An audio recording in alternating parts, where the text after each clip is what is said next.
আল্লাহর হাবিব বলেন বাইনাল আবদি ওয়া বাইনাল কুফরি তারকুস সালাহ। আমার উম্মত আর কাফেরের মধ্যে একটা পার্থক্য, সেটা হলো নামাজ। সেটা কি?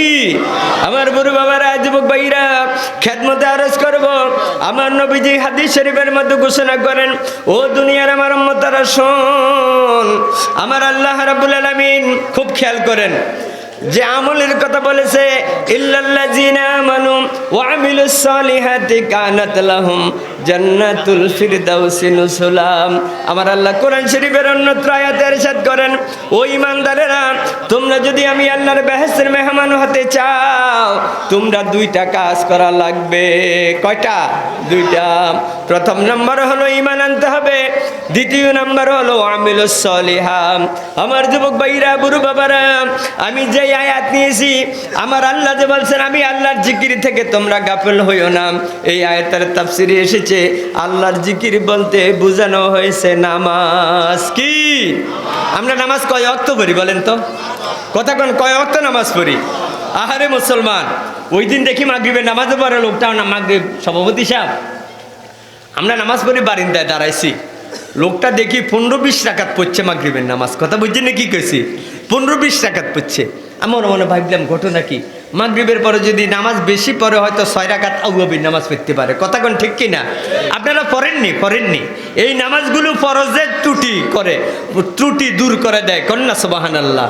এই ফরজ নামাজে যদি কোনো ত্রুটি হয়, কেউ যদি নফল নামাজ পড়ে, এই নফল নামাজে তার ফরজের ত্রুটি দূর করে দেয়। কন্যা সুবহানাল্লাহ। তাহলে নফলের দাম বেশি না কম? কথা কোন বেশি না কম? নফল ইবাদতের দাম বেশি। লোকটাকে জিজ্ঞাসা করলাম, ভাই কয় রাকাত পড়ছো মাগরিবের নামাজ? হুজুর আমারও শরম দিয়েন না, আমি মাঝে মাঝে মসজিদে আসি, ইমাম সাহেবের দিকে খেয়াল করি, হুজুরে যত রাকাত পড়ে আমিও অত রাকাত পড়ি, আজকে ইমামের লাগল পাই নাই, আমি যা পাচ্ছি তাই পড়ছি। কথা বুঝছেন না কি কইছি? এ হইলো আমাদের দেশে নামাজির অবস্থা। কথা বলেন ঠিক কিনা? আমরা নামাজ কয় ওয়াক্ত পড়ি বলেন তো বাবা? আল্লাহর হাবিব বলেন, উম্মত আমার, তুমি যদি 5 ওয়াক্ত নামাজ পড়ো, হাদিস শরীফ সাক্ষী, এই 5 ওয়াক্ত নামাজের জন্য নিয়ামত হয়েছে 5টা। কয়টা? 5টা। আপনাদের কি কষ্ট হয়? দেখি আপনাদের মনের অবস্থাটা কেমন। আমি যদি এখানে আরো 2-3 ঘন্টা 5 ঘন্টা ওয়াজ করি, আপনারা কি শুনবেন? দেখছেন নি অবস্থা? এত কষ্ট দিব না আপনাদেরকে, এত কষ্ট দিব না। কিছু সময় একটু বসবো, আল্লাহ যেন আমাদেরকে কবুল করে। কন্যা আমিন। একটু দূরে শরীফ পড়ি, আল্লাহুম্মা সাল্লি আলা সাইয়্যিদিনা মাওলানা ওয়া আলা আলি সাইয়্যিদিনা মাওলানা। এই শোনেন, কোন নবী দুরূদ পড়তেছেন এখন? যেই নবীকে দুনিয়ায় না পাঠালে এই আপনাদের এই বাইতুন নূর জামে মসজিদটা হইতো না। কথা কোন ঠিক কিনা? আজকের এই মাহফিলটা কি হইতো? এই দুনিয়ার কোনো কিছু সৃষ্টি হতো না। সহিহ তিরমিজি শরীফের মধ্যে আছে, আল্লাহর হাবিব বলেন, ও আমার হাজীপুরের আমার উম্মতেরা শুনে নাও, হাসরের ময়দানে তোমাদের মাথার অর্ধ হাত উপরে সূর্যটা আসবে, সেদিন সূর্য বুক দেয়া তাপ দিবে। এবার এটা নেগেটিভই কথা বলি বাবা। আর আমরা যারা বাংলাদেশি সন্তান, বাংলা ভাষায় কথা বলি, ছোটকালে 4র্থ শ্রেণী 5ম শ্রেণীতে আমরা পড়েছি, সূর্যটা বাংলাদেশ থেকে 9 কোটি 30 লক্ষ মাইল দূরে। এই কথাটা বৈজ্ঞানিকেরা ভূগোল অর্থনীতির মধ্যে লিখেছে। কথা বলেন ঠিক কিনা? এই সূর্যটাই হাসরের ময়দানে মাথার অর্ধ হাত উপরে সূর্য আসবে। ওই যে রবি আজকে যাহা আছে অনেক দূরে, হাসর মাঠে ফুজবে তাহা অর্ধ হাত কাছে, এমন নিকট ফুজবে বলে লাগবে ভীষণ তাপ, সেই তাপেতে পাইবে সাজা যাহার যেমন পাপ। গুনাহগারের মাথার মগজ পড়বে গলে গলে, কারো হাঁটু কারো মাজা ডুববে গামের জলে, হাবুডুবু খাইবে গামে কারো ডুববে কায়া, কিন্তু মোমেন বান্দা পাবে আরশ তলে ছায়া। আল্লাহু আকবার কোন। যেদিন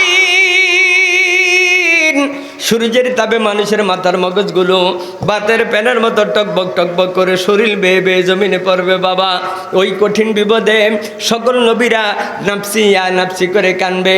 শুধুমাত্র কেবলমাত্র তাজুল আম্বিয়া সকল নবীর মাথার মুকুট যিনি, ইমামুল মুরসালিন সকল নবীর ইমাম যিনি, সাইয়্যিদুল আম্বিয়া সকল নবীর সরদার যিনি, যেই নবীর আগে কোন নবী আল্লাহর জান্নাতে যেতে পারবে না। আল্লাহু আকবার কোন। সকল নবীর জন্য বেহেশত হারাম।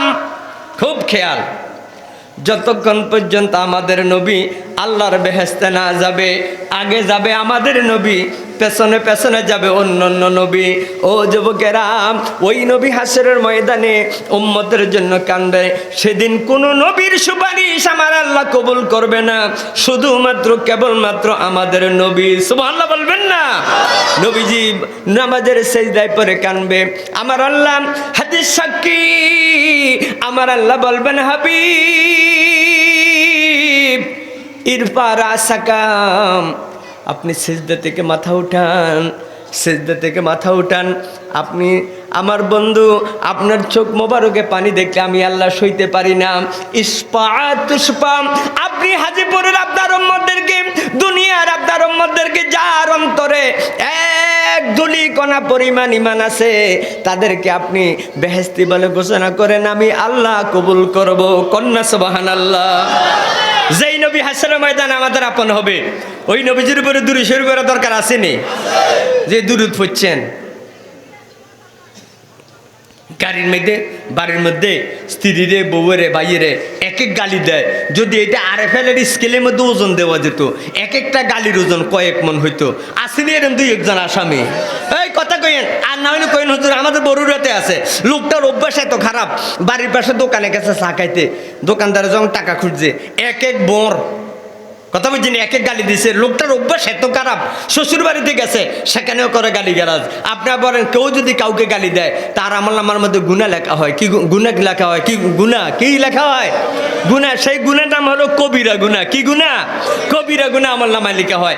খালিস নওবা না পড়লে তার এই গুনাহ মাফ হয় না। কিন্তু দুরূদ শরীফ পড়ছেন, এই দুরূদ শরীফ পড়ার কারণে একবার যদি কোনো মানুষ হাজীপুরের কোনো নবীর উম্মত যদি আমার নবীর উপর একবার দুরূদ শরীফ পড়ে, নিয়ামত হলো, পুরস্কার হলো তিনটা। কয়টা? আমাদের বাম দুই আঙ্গুল নিচে কলবে গুনাহ আছে তো। প্রথম নাম্বার নিয়ামত হলো আমলনামা থেকে 10টা গুনাহ কেটে দেওয়া হবে। দ্বিতীয় নাম্বার নিয়ামত হলো আমলনামার মধ্যে 10টা নেক লেখা হবে, 10টা মর্যাদা আমার আল্লাহ বাড়িয়ে দেবে। কন্যা সুবহানাল্লাহ। এক্ষুনি মনটাকে পাঠাবো সোনার মদিনায়। আরেকটা পুরস্কারের কথা বলছি, এই হাজীপুরের মানুষগুলি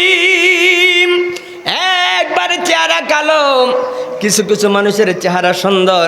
আজকে হাজীপুর বাইতুন নূর জামে মসজিদের মাঠে বসে বসে দুরূদ শরীফ পড়েন।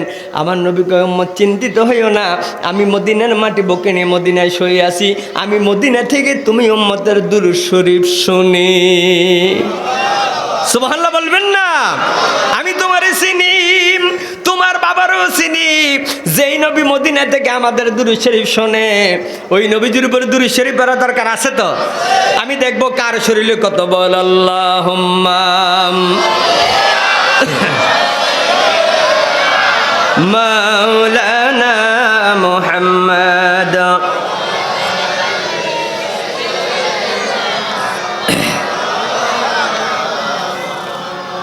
ধীরে ধীরে চলতেন নবীজি রাস্তা দিয়া হাঁটিয়াম, গুনগুন করে কানতেন নবী উম্মতের লাগিয়া। আল্লাহুম্মা, জোরে, মাওলানা মুহাম্মদ ওয়া আলা আলি সাইয়্যিদিনা মাওলানা। কত দুরূদ পড়ি নবীজি, মনের তৃষ্ণা মিঠে না।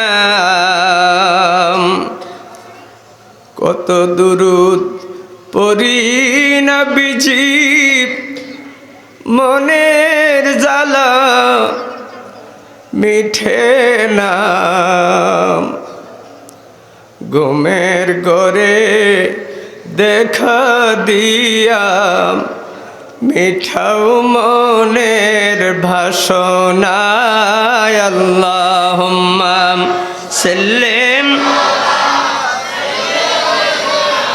মাওলানা মুহাম্মদ ওয়া আলা আলি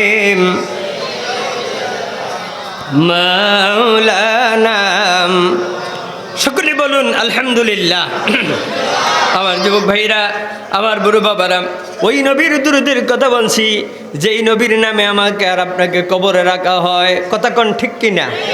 আমাদের এলাকায় যদি কোনো মানুষ মারা যায়, আমরা কবরে রাখতে পারি বিসমিল্লাহি ওয়া আলা মিল্লাতি রাসূলিল্লাহ। বিএনপির কোনো নেতা যদি মারা যায়, কবরে রাখতে আমরা কেউ এই কথা বলি না বিসমিল্লাহি ওয়া আলা বিএনপি। কন্যা আপনারা এবার অন্য পার্টির কথা কইতেছে, আপনারা সেন রাগ করেন না যে হুজুর বিএনপির কথা বললে কেন, অন্য পার্টির কথা বলে নাই কেন? আওয়ামী লীগের কোনো নেতা যদি মারা যায় হাজীপুর গ্রাম, কবরে রাখতে আমরা কেউ এই কথা বলি না বিসমিল্লাহি ওয়া আলা আওয়ামী লীগ। জামাতে ইসলামের কোনো নেতা মারা গেলে আমরা কেউ কবরে রাখতে এই কথা বলি না বিসমিল্লাহি ওয়া আলা জামাতে ইসলাম। কন্যা আপনারা? আমি যদি এখন জিজ্ঞাসা করি দাঁড় করার সভাপতি সাহেব কোন তো হুজুর ফরজ কয়টা, বহু লোক আছে হুজুর এটা পর্যন্ত জানে না। কথা কোন ঠিক কিনা? আরো 10-15 বছর আগের কথা বলি আর কি। জোহরের নামাজের সময় মসজিদে মুয়াজ্জিন আজান দিছে, তো যুবকে ঘাটলার মধ্যে লুঙ্গিটা রেখে ফাল দিয়ে পড়ছে পুকুরে।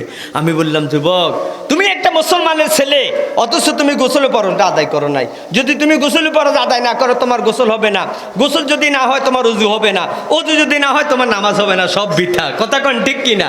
যুবকে আমারে কয় কি জানেন নি হুজুর, আপনি কি কন? আমি গোসল ফরজ আদায় না করলে কি হয়েছে, আমি গোসল ফরজগুলো ভালো করে জানি। আমি বললাম, ভাই জানার নাম বড় নয়, মানার নাম বড়। আপনারা আমার পক্ষে আছেন তো? মানার নাম হলো বড়। তুমি কি আসলে গোসল ফরজ জানো? কয় হ্যাঁ হুজুর আমি জানি গোসল ফরজ। আমি বললাম, আমার একটু শোনাও। এই যুবক আমার কয় কি জানেন নি? হুজুর আপনি আজকে 10-15 বছর ওয়াজ করেন, আপনি বুঝি গোসল ফরজ জানেন না? আজকে আমি আপনার কাছে বলতাম। আমি আমি কইলাম বলে ভাই জানি আর না জানি আজকে তোমার কাছ থেকে আমি শুনবো। কয় হুজুর গোসল ফরজ হলো 3টা। গোসল ফরজ কয়টা? আপনারা কন না গোসল ফরজ 3টা। গোসল ফরজ কয়টা? আর ভাই সবাই বলে না গোসল ফরজ কয়টা? 3টা। খুব কি আজকে যদি এই একটা কথাও মানেন তাহলে আজকের মাহফিলে আসা সার্থক। কথা কোন ঠিক কিনা? আমি আল্লাহর দরবারে বলতে পারবো, আল্লাহ হাজীপুরের একটা লোক হলেও গোসল ফরজগুলো ভালোভাবে জানছে। গোসল ফরজ কয়টা? 3টা। আবার বলেন গোসল ফরজ কয়টা? যুবকের আমি বললাম বিস্তারিত কও। গোসল ফরজ 3টা, বিস্তারিত কও কি কি? যুবক আমার হুজুর আপনি কি এটা পারেন না? আপনি ওয়াজ করেন আমাদের এলাকায় বহু বছর। আমি বললাম পারি আর না পারি তোমার কাছ থেকে শুনবো। ওই যুবকে আমার হুজুর গোসল ফরজ হলো 3টা, তোয়াল্লা, লুঙ্গি, সাবান। নাউজুবিল্লাহ কন, নাউজুবিল্লাহ কন। হেসে দিও না মুসলমানের আজকে আমার বাড়ি, আমার জায়গা, আমার জমি নিয়ে ব্যস্ত। কই বাড়ি হলো আমার, গাড়ি হলো আমার, জায়গা হলো আমার, জমি হলো আমার। পায়ের টাকটির নিচে লুঙ্গি প্যান্ট পায়জামা আছে 4 ইঞ্চি 8 ইঞ্চি লম্বা। হাজীপুর রাস্তা দিয়ে যখন হাঁটে, রাস্তার মধ্যে যত আম পাতা, বট পাতা, খের, পিছন দিক দিয়ে মনে হয় তুফান আইছে। কথা কোন ঠিক কিনা? একজনে জিজ্ঞাসা করে, ভাই এর রাস্তার সাথে জমিটা চিনোনি? কইটা তো হাজীপুরের উত্তর পাড়ার এক লোকের। কয় না এটা আমি গতকাল কিনছি, 1.5 লক্ষ টাকা দিয়ে গরু কিনছে। একটা লোকও তাকে জিজ্ঞাসা করলো না কোরবানির গরু কিনছি 1.5 লাখ টাকা দিয়া। উত্তর পাড়া দোকানে গেলেও আমি 1.5 লাখ টাকা দিয়ে গরু কিনছি, দক্ষিণ পাড়া গেলেও আমি 1.5 লাখ টাকা দিয়ে গরু কিনছি। এরকম টাকার অহংকার করে লোক আপনাদের এলাকায় আছে না নাই? কথা কোন এলাকা আছে না নাই? ওই নাফরমানে কয় আমার বাড়ি, আমার জায়গা, আমার জমি। নাফরমান তোমাকে কে শিক্ষা দিল এই বাড়ি তোমার? যদিও সিএস করতে এনে এই বাড়ির মালিক তোমার দাদা ছিল, আরএস করতে এনে তুমি, বর্তমানে বিএস করতে এনে তোমার ছেলে, কিন্তু এই বাড়ির আসল মালিক হলো আমার আল্লাহ। ইয়ামান সন্দেরো যে নজদে মাস, এই ইয়ামান সন্দেরো যে নজদে মাস, দর হकीकत মালেতে হর শাই খুদাস, এই ইয়ামান সন্দেরো যে নজদে মাস। চন্দে গুজি বাগে মন বুস্তানে মান, চন্দে গুজি বাগে মন বুস্তানে মান, ইনা গুজি গোরে গোরস্তানে মান। একদিন তোমার বাড়ি হাজীপুর এলাকায় সুন্দর বিউটিফুল স্ত্রীটাকে চিরদিনের জন্য বিধবা বানায়া, ছেলে মেয়েদেরকে চিরদিনের জন্য এতিম বানায়া, মৌত কাসিন করলো নাফসিন সারেব, মৌত কাসিন করলো নাফসিন সারেব, কবর বাইতিন করলো নাফসিন দাখেল। একদিন মৃত্যুর শরবত পান করে আমি আর আপনি কবরে চলে যেতে হবে। কথা কোন ঠিক কিনা? লা ইলাহা ইল্লাল্লাহ, লা ইলাহা ইল্লাল্লাহ, লা ইলাহা, আরো জোরে লা ইলাহা, লা ইলাহা।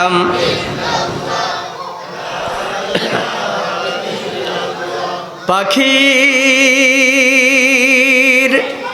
গানে গানে, হাওয়ার তানে তানে, ওই নামের ওই পাই মহিমাম, ওই নামের ওই পাই মহিমাম, হলে আপন হারা লা ইলাহাম, আরো জোরে লা ইলাহাম, লা ইলাহাম লা ইলাহা ইল্লাল্লাহু মুহাম্মাদুর রাসূলুল্লাহ সাল্লাল্লাহু আলাইহি ওয়াসাল্লাম। সকলে বলুন আলহামদুলিল্লাহ। ও যুবক ভাইরা, খুব মনোযোগ, আখিরাতের প্রাথমিক স্টেশন নাম হলো কবর। নাম কি? আবার বলেন, নাম কি? কবর। একটু চিন্তাও তো করি না। আবার আল্লাহ কোরআন শরীফের মধ্যে ওয়াজ করেন, মিনহা খালাকনাকুম ওয়া ফিহা নুঈদুকুম ওয়া মিনহা নুখরিজুকুম তারাতান উখরা। এই আয়াতটা আপনারা পারেন তো? কবরের মধ্যে যখন আমরা মাটি দেই তখন আমরা এই দোয়াটা পড়ি, পারেন তো? কিন্তু অনেকে অর্থটা পারেন না। আমি একটু বলি, আপনারা শোনেন। আমার আল্লাহ কয়, এই না মাটি হইতে হাজিপুরের বান্দা বান্দি গড়ছি কায়া তোর, এই না মাটির মধ্যে বান্দা হইবে রে তোর গোর, এই না মাটি হইতে বান্দা তোরে উঠাইয়া একবার হিসাব নিকাশের লাগে হাসরের মাজার। আল্লাহু আকবার কোন। আল্লাহর হাবিব বলেন, আমার উম্মতিরাম, এই দুনিয়ায় মুয়াজ্জিন মসজিদ আজান দিয়েছে, হাইয়া আলাস সালাম, হাইয়া আলাস সালাম। বাইতুন নূর জামে মসজিদে আজান দেয় তো, কথা এই কথাটা বলে তো, নামাজের দিকে আসো, নামাজের দিকে আসো, হাইয়া আলাল ফালাহ, হাইয়া আলাল ফালাহ, কল্যাণের দিকে আসো, কল্যাণের দিকে আসো। আমি এই কথাটা একটু একটা মিনিট পরে বলি। আপনারা, আমি তো আজকে আপনাদের মেহমান, কথা কোন ঠিক কিনা? অনেক দূর থেকে আসছি, যদিও মানুষটা ছোট। আমি যেটা বলি আপনারা কি আমার কথা শুনবেন? কথা কোন শুনবেন? আমি যদি সবাইরে বলি আপনারা দাঁড়ান, কি দাঁড়াবেন এখন? যদি সবাইরে বলি আপনারা সবাই শুয়ে যান, আহা, আপনি তো বালিশ ছাড়া যদি শোন গাড়ে ব্যথা পাবেন। অত্যন্ত খুশি হলাম আমার কথাটা মানবেন। ওই যে পিছন থেকে অনেক লোকেরা বুঝতে পারে না, একটু কষ্ট দিবে আপনাদেরকে। আমার মনে হয় যদি একটুকুদের যদি সামনে আসে, যদি বসেন, বাবা আসেন না একটু অল্প কিন্তু, বাবা আপনার ছেলে যদি একটা কথা বলতো অবশ্যই কথাটা রাখতেন। এই একটা লোক যেন পেছনে না যায়, খবরদার। মাহফিল কমিটির সভাপতি আপনি একটু খেয়াল রাখবেন, যেই লোকটা যায় ওকে ধরে আমার কাছে নিয়ে আসবেন। আল্লাহ যেন আমাদেরকে কবুল করে, কন্যা আমিন।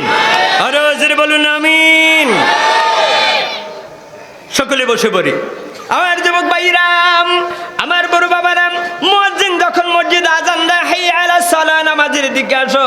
যেই মানুষ দোকানদারি করে, দোকানের শাটার বন্ধ, মাঠে কাজ করে, কাজ বন্ধ, যেই মানুষ মসজিদে গিয়ে জোহরে নামাজ পড়বে, আল্লাহর হাবিব বলেন, নামাজের জন্য আমার যেই উম্মতটা পাগল থাকবে, আখিরাতের প্রথম স্টেশন তার কবরের আযাব আমার আল্লাহ মাফ করে দিবে। কন্যা সুবহানাল্লাহ। আরো জোরে বলুন না সুবহানাল্লাহ। ও নামাজি, তুমি মৃত্যুবরণ করবা যদি 5 ওয়াক্ত নামাজ পড়ো, তোমার মৃত্যু যন্ত্রণা সহজ হবে। আখিরাতের প্রথম স্টেশন কবরের আযাব আমার আল্লাহ মাফ করে দিবে। এটা বড় ভয়াবহ জায়গা। আল মাইয়াতু ফি কাবরিল কারগাকাল গারিকিল মুতাগাব্বিসি। আজকে আমি হাদিস দেখেছি, যেই মানুষগুলো, আল্লাহর নবী বলেন, আমার যে উম্মতগুলো আল মাইয়াতু ফিল কাবরি কাল গারিকিল মুতাগাব্বিসি, আমার যে হাজিপুরের উম্মতগুলি, দুনিয়ার উম্মতগুলো মৃত্যুর শরবত পান করে কবরে গেল, ওই উম্মতগুলো সাগরে পড়া মানুষের মতো বিপদে, এত বিপদে তারা নদী থেকে যদি কোনো মানুষ নদীর উপরে লঞ্চে চলাফেরা করে, স্টিমারে চলাফেরা করে, রাত্র 2টা-3টায় যদি কোনো মানুষ লঞ্চ থেকে সাগরের মাঝখানে পড়ে, তার কাছে বিপদ কম না বেশি? আল্লাহর হাবিব আমার নবী ডেকে বলেন, আমার উম্মত যারা কবরে চলে গেল, তারা সাগরে পড়া মানুষের মধ্যে বিপদে, কবরের মধ্যে ভাই নাই, ছেলে নাই, মেয়ে নাই, স্ত্রী নাই, কেউ নাই। যদি এই দুনিয়ায় 5 ওয়াক্ত নামাজ পড়া, ও হাজিপুরের যুবক ভাইরা, বুড়ো বাবারা, আমার নবী ডেকে বলেন, তোমার কবরের আযাব আমার আল্লাহ মাফ করে দিবে। আরো জোরে বলুন না সুবহানাল্লাহ। ও নামাজি, নামাজের তৃতীয় নাম্বার নিয়ামত হলো, আল্লাহর হাবিব বলেন, হাসরের ময়দানে কাহারো আমলনামা সামনের দিক দিয়ে ডান হাতে আসবে, কাহারো আমলনামা পেছন দিক দিয়ে বাম হাতে আসবে। আল্লাহর হাবিব বলেন, আমার যে উম্মত 5 ওয়াক্ত নামাজ পড়বে, মুয়াজ্জিন মসজিদ আজান দিবে, আসসালাতু খায়রুম মিনান নাওম। ফজরের নামাজের সময় মুয়াজ্জিন মসজিদে এই কথা বলে তো, ওঠো মুমিন মুসলমানও ঘুম হতে নামাজ বলো। মুয়াজ্জিন আজান দিয়া কত টাকা ডাকে নোয়াখালী এলাকার হাজীপুরের মানুষদেরকে, ও ভাই ঘুমায়ো না রে, নাম জপো আল্লাহর, একবারে ঘুমায়ো রে ভাই, কবরের মাজার ভাই ঘুমায়ো না রে।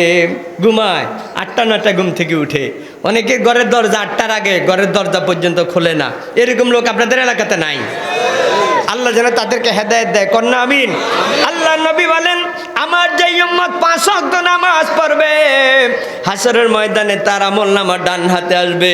যাদের আমলনামা ডান হাতে আসবে ও তারা বেহেশতের সার্টিফিকেট পেয়ে যাবে, কন্যা সুবহানাল্লাহ। আপনাদের কথা মনে আছে তো? নামাজের 4র্থ নাম্বার নিয়ামত হলো হাসরের ময়দানে 30,000 বছরের রাস্তা হবে পুলচেরাতের রাস্তা। এটা ওই যে আপনাদের ঢাকা মাইজদি টাং রোডের মতো মোটা নয়, আমরা চৌরাস্তার কথাই বলি। এইটা ঢাকা চট্টগ্রাম টাং রোডের মতো মোটা নয়, এটা চুল থেকে চিকন, হীরা থেকে আরো বেশি ধারালো। কেমনে পাড়ি দিব সেই বিশাল রাস্তা? আল্লাহর হাবিব নবীজি বলেন, মুয়াজ্জিন যখন মসজিদে ফজরের আজান দিয়েছে, 10,000 টাকা দামের কম্বলে জোরে লাথি মারছে। লোকটা বৃদ্ধ, মাথার চুল পেকে গেছে, মুখের দাঁত পড়ে গেছে, দাড়ি পেকে গেছে। বৃদ্ধ স্ত্রী কয়, স্বামী আপনি উঠবেন না? মায়া লাগে তো, চামড়াগুলো ডিমের কুসুমের মতো একবারে নরম। ওই লোকটা কয়, আমি গরম পানি করব না, গরম পানি দিয়ে ওযু করব না, ঠান্ডা পানি দিয়ে ওযু করব, দুনিয়ার কেউ দেখবে না, দেখবে আমার আল্লাহ। কথা বলেন কে? পুকুরে গিয়ে ঠান্ডা পানি দিয়ে ওযু করে মসজিদে গিয়ে নামাজ পড়েছ। আল্লাহর হাবিব বলেন, এই নামাজে তোমাকে 30,000 বছরের পুলচেরাতের রাস্তাকে 20 দিন আকারে চাইতে তাড়াতাড়ি পার করাইয়া দিবে। নারে তাকবীর! একটু দূরে শরীফ পড়ি, আল্লাহুম্মা সাল্লি আলা মাওলানা মুহাম্মদ ওয়া আলা আলিহি।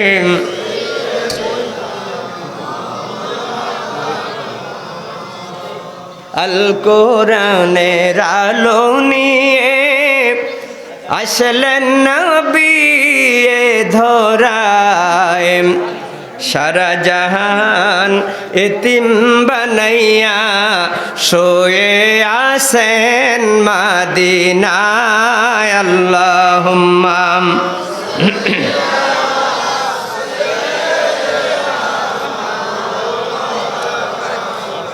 ওয়ালা আলিম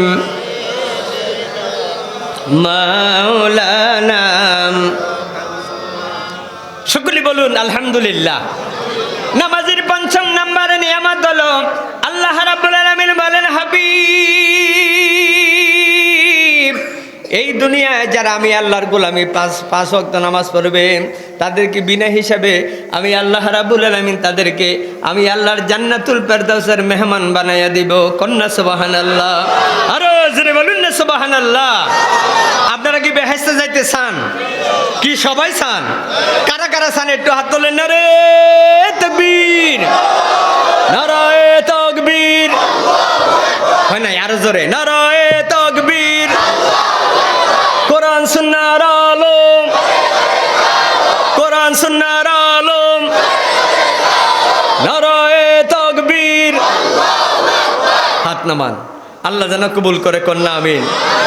তবে একটা কথা বলবো, বেহেশতে কিন্তু নানার বাড়ির আবদান না, এটা শ্বশুর বাড়ির আবদান না। বেহেশতে যেতে হলে কিছু ডিউটি করা লাগবে। ওই ডিউটির মধ্যে সর্বশ্রেষ্ঠ ডিউটি হলো নামাজ। কি কথা কন না কা? কি যুবকে 1 ওয়াক্ত নামাজ পড়ে না, ধোকাবাজি করে। এই মসজিদের ইমাম সাহেব মসজিদের সামনে দিয়ে সকাল 8টায় রওনা হয়েছে। ইমাম সাহেব কয়, বাজি আজকে ফজর নামাজটা কোন জায়গায় পড়ছো? যুবককে কয়, হুজুর আমি একটু আগে না ঘরে নামাজ পড়ছি। আসলে তার ঘরে নামাজের বিছনাও নাই। ইমাম সাহেবের সাথে মিথ্যা কথা কয়, এরকম কিছু লোক আপনাদের এলাকায় আসেনি? ভাই আপনাদের এলাকায় থাকুক থাকুক আর না থাকুক, এটা আমাদের এলাকায় আছে। নামাজ পড়ে না, মিথ্যা কথা বলে, আছে না নাই? আল্লাহ যেন তাদেরকে হেদায়েত দেয়, কন্যা আমিন। গ্রামের মধ্যে একজন আল্লাহওয়ালা হুজুর আসছে। ও যুবক ভাইরা, আমার বড় বাবারা, আল্লাহর ওলি গ্রামের মধ্যে আসছে, গিয়ে হুজুর আমার একটা ছেলে হইতে দোয়া করেন। হুজুরকে, বাবা এদিকে আসো, এদিকে আসো, দোয়া করি তোমার জন্য, ঠিক আছে। তবে আল্লাহ রাব্বুল আলামিন কোরআনের মধ্যে ওয়াজ করছে সূরা বাকারা। আমার আল্লাহ বলেন, ইয়া আইয়ুহাল্লাযীনা আমানুস্তাঈনু বিস-সাবরি ওয়াস-সালাম। আমার আল্লাহ বলেন, ও ঈমানদার, তোমাদের কার কি অভাব, কার ছেলের অভাব, কার মেয়ের অভাব, কে অসুস্থ, নামাজ পড়ে ধৈর্য ধারণ করে আমি আল্লাহর কাছে চাও, তোমাদের সব অভাব পূরণ করবো আমি আল্লাহ। কথা বলেন কে? তো হুজুরকে তুমি নামাজ পড়ে আল্লাহর কাছে চাইও। পরের বছর আবার, এটা 2024-এর কথা, 25 সালের প্রথম দিক দিয়ে হুজুর আবার ওই গ্রামে আসছে। আমাদের গ্রামে, গ্রাম্য এলাকা, অনেক সময় আল্লাহওয়ালা লোকদেরকে হুজুর আনি না। চরমানায় হুজুর আছে, উজানির হুজুর আছে, সারসিনার হুজুর আছে, জৈনপুর হুজুর আসে। ওই নাফরমান যুবকে যাইয়া হুজুরে ধরছে, হুজুর গত বছর আপনি আমার জন্য দোয়া করছেন। কি হয়েছে বাবা? আমি আপনার কাছে একটা ছেলে চাইছি। কই, আল্লাহ তো আমার ছেলে দিল না। এবার হুজুরকে, বাবা এদিকে আসো, তুমি বিয়ে করছো কোন জায়গায়, কি চৌরাস্তায় বিয়ে করছো না কোনো মাইজ দিয়ে বিয়ে করছো? যুবক, হুজুর না চৌরাস্তায় বিয়ে করে নাই, হাজিপুর উত্তরপাড়া বিয়ে করছো, কয় না 8 নং ওয়ার্ডে বিয়ে করছো, কয় না। যুবক, হুজুর আমি তো এখনো বিয়ে করি নাই। নাউজুবিল্লাহ বলেন না।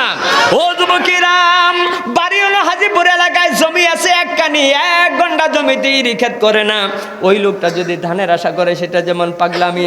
আলু জমি আছে 10 খানি, 1 ঘন্টা তো আলু করে না। যদি কেউ আলুর আশা করে সেটা যেমন পাগলামি। বউ নাই, সন্তানের আশা করা সেটা যেমন পাগলামি। জমি আছে ঠিক, চাষাবাদ নাই, সেটা যেমন পাগলামি। যার মধ্যে নামাজ নাই, তুমি যদি আমার আল্লাহর জান্নাতের আশা করো, সেটাও হবে পাগলামি আর মাতলামি, ঠিক কি না? আল্লাহ আমাদেরকে নামাজ পড়ার তৌফিক দিও, কন্যা আমিন। ও যুবক ভাইরা, হাজিপুর এলাকার বড় বাবারা, আমি আলোচনা সংক্ষিপ্ত করছি। ফজরের নামাজের সময় মসজিদে মুয়াজ্জিন আজান দেয়। আজান দিলে কিছু কিছু লোকের ঘুমের ক্ষতি হয়। ওই লোকটা বুকের উপরে কম্বল দিয়ে কয় কি জানেন, এ ভাই পিছন দিক দিয়ে কথা হয় কেন? মাহফিলের প্যান্ডেলের বাহিরে কথা হয় কেন? মাহফিল যারা পরিচালক আছেন, ভলেন্টিয়ার আছেন, এটা কোরআনের মাহফিল, আপনারা কেউ কথা বলবেন না। কি আপনাদের কাছে কি খারাপ লাগে? আমি কিন্তু এখন থেকে কোনো লোক উঠলে কিন্তু আমি মাইকটা ছেড়ে দেব, যদি মানুষটা ছোট মিজাজ একটু করা। প্রায় দিন মাহফিল চলছে। আমার যুবক ভাইরা, বুড়ো বাবারা, আমরা যারা মাদ্রাসায় চাকরি করি, আমাদের দেশে বহু বক্তা আছে রাত্রে ওয়াজ করে দিনে ঘুমায়, কিন্তু আমাদের রাত্র 2টা 3টা 4টায় যদি ঘুমায়, পরের দিন সকাল 7টায় মাদ্রাসাতে যেতেই হবে। এই জন্য কষ্ট হয়। আমি আজকে আপনাদের উপরে খুশি, আমি এই চেহারাগুলো আমার মনে থাকবে। যত মাহফিলে যাব, দোয়া করবো আল্লাহ এই নোয়াখালী হাজিপুর এলাকার মানুষগুলো, বেগমগঞ্জের হাজিপুর এলাকার মানুষগুলো আমাকে মহব্বত করেছে, আল্লাহ তুমি তাদের জীবনের গুনাহগুলো মাফ করে দিও, কন্যা আমিন। আরে জোরে বলুন না আমিন। মুয়াজ্জিন মসজিদ আজান দেয়, আসসালাতু খায়রুম মিনান নাওম। ওই নাফরমান বিল্ডিংয়ে ঘুমায়, বুকের উপরে কম্বল। যখন মসজিদের মাইকে আজান দিল, তার ঘুমটা ভেঙে গেল। কয়, মুয়াজ্জিন তুমি পরের হানকো খাও, 6 মাসে তোমার বছর যায়, এত তাড়াতাড়ি কেন ফজরের আজান দাও? ও মুয়াজ্জিন, যেই মাইক দিয়ে আজান দাও এটা আমি দিছি, মসজিদের ঘাটটা আমি করে দিছি। ওই লোকটা নামাজ পড়ে না, 8টা 9টা ঘুম থেকে উঠে 2 চোখের কোণ ভর্তি কেতুর। এখন যদি এগুলো পুকুরে গিয়ে যদি না ধৌত করে, মেয়ে বলবে আব্বু তোমাকে খারাপ দেখা যায়, ছেলে বলবে আব্বু তুমি খবিস।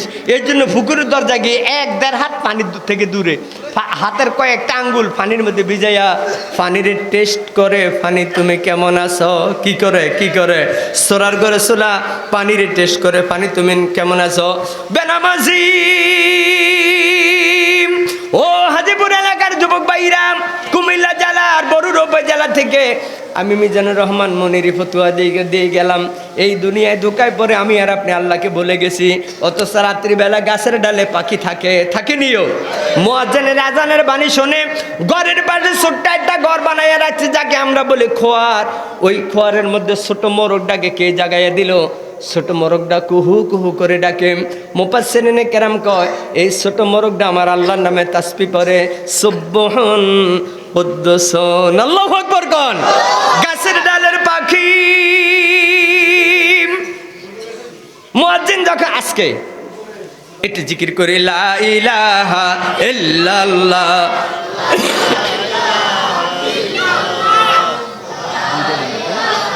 ইল্লাল্লাহ লা ইলাহা, আরো জোরে লা ইলাহা ইল্লাল্লাহ ইল্লাল্লাহু মুহাম্মাদুর রাসূলুল্লাহ সাল্লাল্লাহু আলাইহি ওয়াসাল্লাম। মুয়াজ্জিন যখন মসজিদে আযান দেয়, ও সভাপতি সাহেব, গাছের ডালে পাখি, আপনাদের এলাকায় খেজুর গাছ আছে তো? আসেনি? খেজুর গাছের নলি দিয়া যেইভাবে কলসির উপরে পানিটা টপ টপ টপ টপ করে পড়ে, এই সারা রাত্র পাখিগুলো এত প্রচণ্ড কুয়াশা, তাদের ডানা দিয়া খেজুর গাছের নলি দিয়া যেইভাবে রশি পড়ে, কুয়াশাগুলো তেমনিভাবে জমিনের মধ্যে পাখাগুলো দিয়ে কুয়াশাগুলো পড়ে। মুয়াজ্জিন যখন মসজিদ আযান দেয়, এই ছোট পাখিটাকে কে জাগাইয়া দিলাম? ছোট পাখিটা টিক টিক করে ডাকে, গুগু পাকিয়ে কুহু কুহু করে ডাকে। আল্লাহ আমাদের মানুষদেরকে সুন্দর জবান দিয়েছে, আমরা বলতে পারি আল্লাহ আল্লাহ, আমরা জিকির করতে পারি সুবহানাল্লাহ আলহামদুলিল্লাহ লা ইলাহা সুবহানাল্লাহ। একটা জবানে বন্ধ থাকবে না, সুবহানাল্লাহ আলহামদুলিল্লাহ সুবহানাল্লাহ আলহামদুলিল্লাহ লা ইলাহা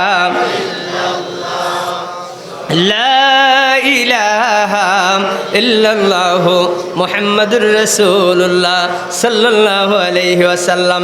আজকে রাত্রে এই বেগমগঞ্জ এলাকার মানুষগুলো, হাজীপুর এলাকার মানুষগুলো যদিও নামাজ না পড়েন, ফজরের আযান সব যেমন মুয়াজ্জিন দিবে, আপনি আল্লাহর দেওয়া কান দিয়ে ঘরের মধ্যে শুয়ে দেখবেন, গাছের ডালের পাখি, বিভিন্ন পাখিরা বিভিন্ন ডাকে, তারা আল্লাহকে ডাকে।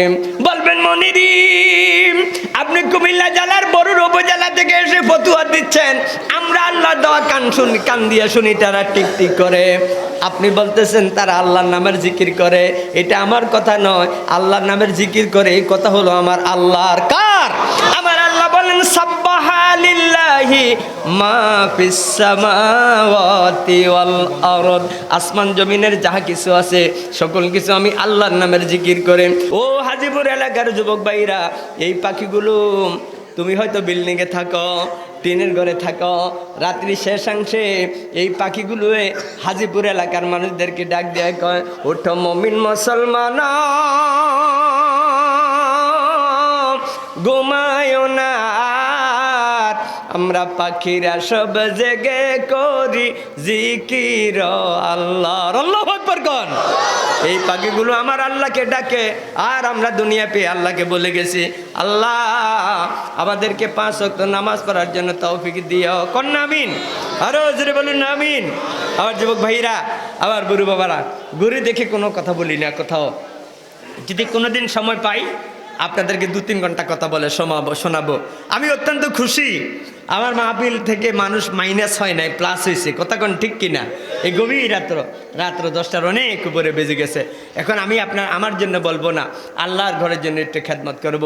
যুবক ভাইরা, বুড়ো বাবারা, ছোট্ট একটা কথা বলি, হয়তো অনেকে জীবনে শোনেন নাই। আমার আল্লাহ আজকে এই মাহফিলে অনেক ওলামায়ে কেরামের উপস্থিত। আমার আল্লাহ হাসরের ময়দানে বলবে, আইনা আহলুল্লাহ। আমার দিকে তাকান, খুব গুরুত্বপূর্ণ কথা, আমার দিকে তাকান। হাসরের ময়দানে আল্লাহ বলবে কি? আইনা আহলুল্লাহ, আমার পরিবারের লোকেরা কই? আমার পরিবারের লোকেরা কই? ফেরেশতারা বলবে, আল্লাহ আপনি কি কাকে ডাক দিতেছেন আমরা বুঝি না, আপনার পরিবারের তো কেউ নাই। আপনি সূরা ইখলাস আপনারা পড়তে পারেন তো? আচ্ছা, অনেকে বুঝেন না, কুল হুয়াল্লাহ পারেননি সবাই। তো এটা এই সূরা ইখলাসের মধ্যে আপনি ওয়াজ করছেন, আপনি এক, আপনার কোনো শরীক নাই, আপনার সমকক্ষ কেউ নয়, আপনাকে কেউ জন্ম দেয় নাই, আপনিও কাউকে জন্ম দেন নাই। এইটা সাক্ষী হলো আপনার কোরআন সূরা ইখলাস। এখন হাসরের ময়দানে আপনার পরিবারের লোকদেরকে আপনি ডাকতেছেন, এটা কোন কথা? আমরা তো বুঝলাম না। আমার আল্লাহ কুদরতি জবান দিয়ে বলবে, ও ফেরেশতারা, দুনিয়ার মসজিদগুলাকে কার ঘর বলা হতো? এই মসজিদটা কার ঘর? সবাই বলেন কার ঘর? আরে যুবকেরা একটু কথা বলবেন, যদি কথা না বলেন আমি তো আমার মনে মনে মনে অনেকে ধারণা করতেছে হুজুরে মানে মসজিদের জন্য কিছু টাকা চাইবো, এই জন্য মসজিদের নামটা অনেকে নেয় নাই। না, মসজিদের জন্য আপনারা টাকা দিতে হবে না। তবে আমি থার্মোমিটার দিয়ে আপনাদেরকে পরীক্ষা করে দেখলাম যে আল্লাহর ঘরের কথা একটু আগে বলার জন্য আমি জ্বর পরীক্ষা করছি কয় ডিগ্রি আছে, মসজিদের প্রতি ভালোবাসা কদ্দুর, জ্বর বলতে এইটা, আপনারা টাকা দেওয়া লাগতো না। বলেন তো এই মসজিদগুলোকে কার ঘর বলা হইতো? সাথে সাথে ফেরেশতারা কয় আল্লাহ বাইতুল নূর জামে মসজিদ আপনার ঘর। আমার আল্লাহ বলেন ও ফেরেশতারা সাক্ষী থাকো, যারা 13 টাকা দিয়ে 14 টাকা দিয়ে একটা ইট কিনে দিয়েছে, আমি আল্লাহর মসজিদে এসে যারা নামাজ পড়লো, আমি আল্লাহর মসজিদ বানানোর জন্য যারা সহযোগিতা করলো, তারা হলো আমি আল্লাহর পরিবারের লোক। জোরে বলুন না সুবহানাল্লাহ।